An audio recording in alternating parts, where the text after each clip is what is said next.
Alright, since we're talking Norway, let me tell you about a wild haul I did through the fjords last winter. Most of the time it's peaceful up here, just you, the truck and the mountains. But every now and then you run into something that doesn't quite belong. So I'm making my way up this narrow, twisty road near Lysefjord. Pitch black, fog thick as soup, snow coming down, the works. I'm supposed to deliver a load of machinery to a little town up in the mountains. It's late, around midnight, and I've got the road all to myself, or so I think. I'm coming up to a blind curve when all of a sudden a truck pulls out from the mist right in front of me, like it appeared from thin air. Big old military rig, a model I didn't recognize, moving slow and steady. I'm thinking, where'd this guy come from? And try to radio in, but all I get is static. And here's the strangest part. The truck's lights are dim, almost old-fashioned, like they're from another time.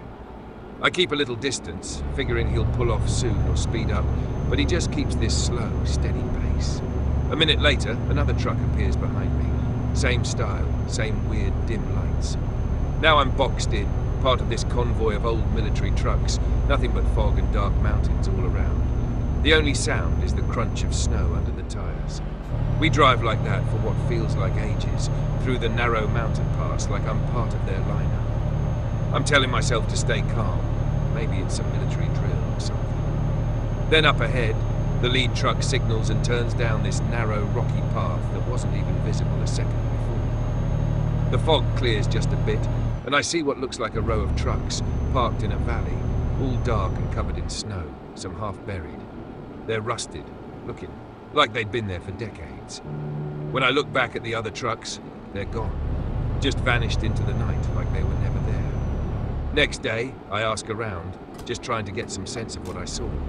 An old-timer at a cafe tells me there was a military convoy lost in a storm on that exact pass, way back during the war. Supposedly, they got stranded in the snow and never made it out. Folks say, on certain nights, they still make their rounds, stuck in some kind of loop, trying to find their way back. I figure I'm done driving that route at night. Roads up here in Norway, they got a way of keeping old ghosts close.